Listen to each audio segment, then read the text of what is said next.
Y vamos a otro tema porque ha sorprendido a nivel nacional la gran desidia, sobre todo de los jóvenes, de participar en diversas fiestas clandestinas, todo esto en medio de la pandemia. No hacen caso simplemente a las medidas sanitarias que han sido decretadas por la autoridad.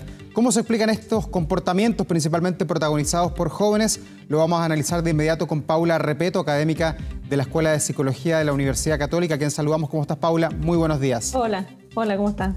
Bueno, desde su punto de vista, ¿hay alguna explicación para esto que ya podríamos decir es un fenómeno extendido en el país?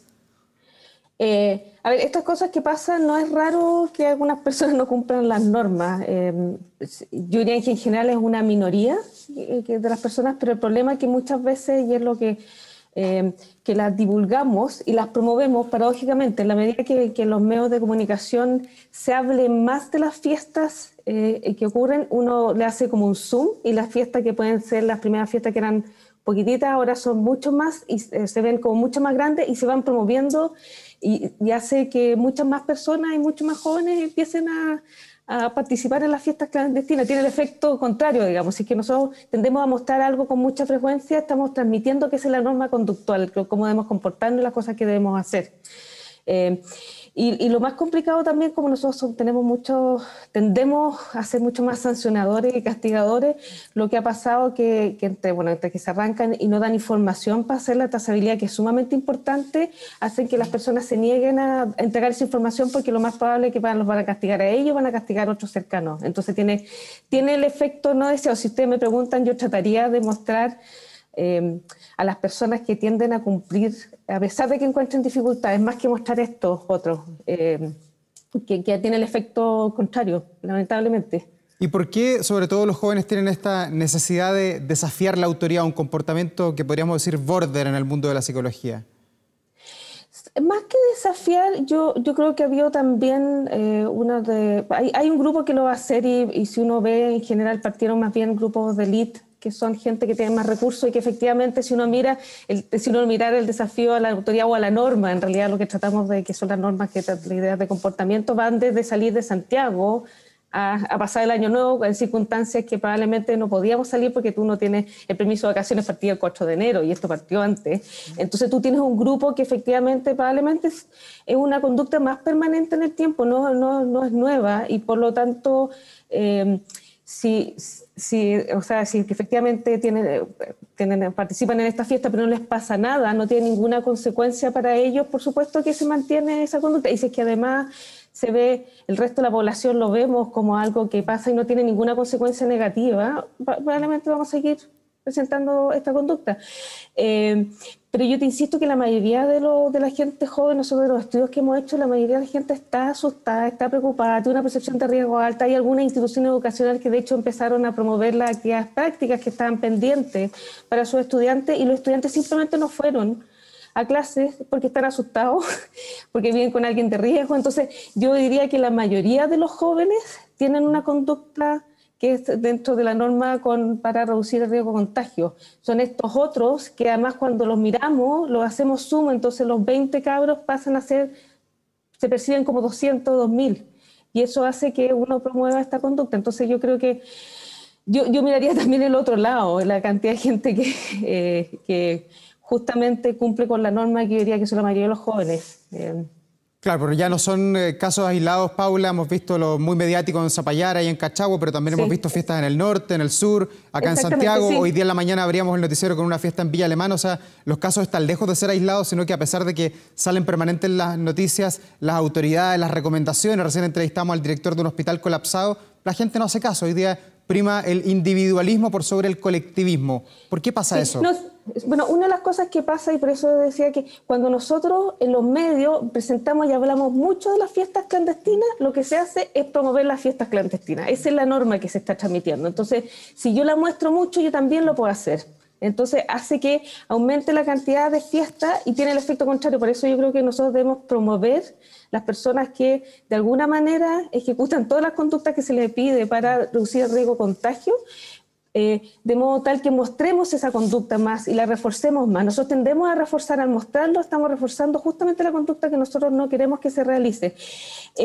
Y además yo creo que efectivamente más que el individualismo en general, las personas tendemos a ser colectivas y la estrategia de manera de comunicación y la manera como nosotros ayudamos a las personas a adoptar las medidas de cuidado tiene que ser colectiva. Todos deberíamos comportarnos como si estuviéramos contagiados porque además podemos estar asintomáticos y por lo tanto cuando yo me cuido o ejecuto las conductas no lo hago solo por mí, sino lo hago por otras personas. Entonces yo creo que nosotros tenemos que promover una mirada más colectiva de este fenómeno, porque sabemos que este virus es súper contagioso y efectivamente yo puedo estar contagiado en este minuto y salgo a la calle sin mascarilla, puedo contagiar a otros sin darme cuenta, sin ser intencionado. Entonces también la manera como nosotros transmitimos los mensajes, explicamos por qué hacemos lo que hacemos, también ayuda a adoptar las conductas. Pero yo te insisto, una de las razones que tenemos es que cuando empezamos a hablar de las fiestas clandestinas, estamos promoviendo las fiestas clandestinas. Tenemos que promover las otras conductas, tenemos que dedicar en los medios espacio a las familias que tienen dificultades, que deben vivir en unos departamentos pequeñísimos en el centro de Santiago y que se las han tenido que arreglar para estar encerrados y mantener la cuarentena. Entonces, yo empezaría a tener esta otra mirada, porque así vamos a empezar a reforzar las otras conductas que nosotros queremos que se mantengan en el tiempo. Si le damos espacio a las conductas como estas fiestas clandestinas en los medios, las estamos reforzando y las estamos promoviendo paradójicamente. Pero y ese es un problema que se ha ido creciendo en el tiempo. Paula, pero de alguna manera se puede hacer también una relación entre el auge de las fiestas clandestinas y el momento político, social que vive el país a partir del 18 de octubre con el estallido social, cuando mucha gente decidió saltarse las normas y de alguna manera hacer lo que estima conveniente. Yo creo que es una buena pregunta porque yo creo que una de las cosas que mostró el estallido social, bueno, una de las tremendas diferencias sociales que tenemos y que también la pandemia lo ha mostrado también aún de manera más descarnada, pero además muestra que nosotros tenemos una confianza en las autoridades que es muy baja y efectivamente es una de las cosas que en países como el nuestro, que son más bien neoliberales, en que se refuerzan las libertades personales, la baja confianza en las autoridades es una variable y un factor importante en la adopción de las conductas de la pandemia. Y esto se ha visto en otros países también y sabemos que esto es sistemático. Entonces, de alguna manera, yo creo que también hay que hacerse cargo de quienes están comunicando el riesgo y las medidas, porque si confiamos poco, lo más probable es que la gente no adopte las medidas. Ahora, en general, si tú me preguntas de lo que yo veo, de lo que nosotros hemos visto en los estudios que hemos hecho, es que la adopción de las conductas es alta. Hay algunas cosas que no se hacen bien, como mucha gente que se pone una mascarilla que no le sirve, que le queda mal, pero la gente usa la mascarilla muchísimo. La mayoría de la gente, yo diría la mayoría, más del 80% de la gente no quiere contagiarse, no quiere enfermarse, no quiere enfermar a otros.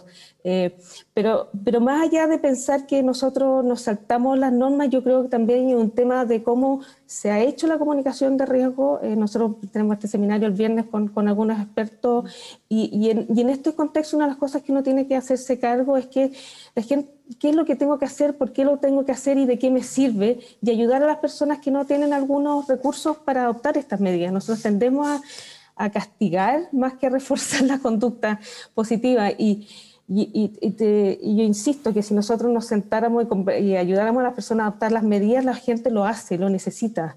A mí me preocupa, yo creo que estamos en un punto en que hay algunos grupos de la población que sienten que sí o sí se van a contagiar y por lo tanto tú tienes una percepción de que haga lo que yo haga, da lo mismo porque igual me voy a enfermar. Y eso también es sumamente complicado. También las vacunas, si bien es una esperanza para todos, las vacunas nos vamos a demorar, la vacunación es una conducta y vamos a tener que mantener igual las medidas de cuidado porque no sabemos si contagiamos a otro, inclusive si estamos vacunados. Entonces tenemos muchas cosas dando vueltas y que hacen que sea difícil un poco entender para muchas personas en qué situación estamos en relación a la pandemia. Entonces, cuando uno tiene una estrategia de comunicación, uno tiene que ser muy, muy claro respecto de qué es lo que estoy haciendo, por qué lo estoy haciendo y para qué lo estoy haciendo y asumir que si yo lo digo y me lo entienden mis iguales, no significa que el resto lo entienda. Y eso que es algo muy, muy importante de abordar. Ocupar también líderes de distintos, que sean líderes que sean relevantes. O sea, lo ideal sería si uno tiene algunos jóvenes que son líderes para algunos grupos de la población, que sean ellos los que comuniquen la información, el riesgo, que ellos ayuden a comprender cómo se transmite el virus y cómo estas distintas medidas reducen el riesgo de contagio. Y eso también hace que tengamos que ir explicando las medidas y por qué van cambiando, de qué manera se van ajustando a medida que aprendemos también del virus. Entonces yo creo que parte de esto ha sido una estrategia que en general requiere entregar mucho más información, compartir el conocimiento, entregar herramientas y recursos para las personas. Muchas de las personas que no adoptan las medidas son por problemas prácticos, y eso también está bien descrito en la literatura. Las personas de más bajo ingreso son las que menos adoptan las medidas muchas veces porque no tienen recursos para sobrevivir. Entonces hay que mirar bien. Nosotros tendemos a psicologizar cosas que en realidad a veces son problemas prácticos, y efectivamente uno va a tener un grupo, pero es que es el menor de la población, que no, a pesar de todo lo que uno haga, no va a cumplir, y ahí ellos tienen que recibir la sanción. Pero el resto tenemos que resolver los problemas prácticos. Y la gente, yo creo que está efectivamente, genuinamente preocupada y también un poco cansada, porque efectivamente ha sido un año complejo. Probablemente el 2021 va a ser más o menos igual. En relación a la pandemia, yo no me haría ninguna ilusión de que las vacunas va a llegar un cargamento de vacunas y esto se va a resolver. Tiene una logística complicada. Nosotros tenemos una ventaja, a pesar de que hay una preocupación con el porcentaje de población que no se quiere vacunar. Comparativamente con otros países, la población chilena tiene una confianza mucho más alta en la vacuna. Si uno mira en marzo, cuando anunciaron la vacunación el año pasado de la influenza, hubo colas de gente que quería vacunarse. Entonces, yo creo que necesitamos empezar a mirar la estrategia de comunicación en riesgo y llegar a las personas de manera directa. Nosotros estamos trabajando con nuestro equipo en un proyecto en Antofagasta. Hay personas que hasta el día de hoy no entienden mucho cómo se contagia el virus. Entonces, si yo no entiendo cómo te contagia el virus, yo no entiendo cómo las medidas me sirven o no me sirven. Paula, ¿Cómo las facilitan?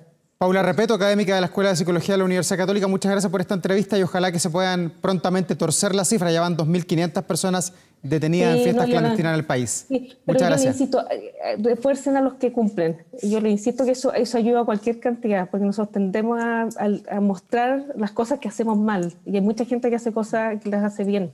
Y eso, yo les aseguro que eso va a reforzar la norma de no hacer tantas fiestas clandestinas. Gracias, Paula. Buenos días. Gracias a ti. Chao.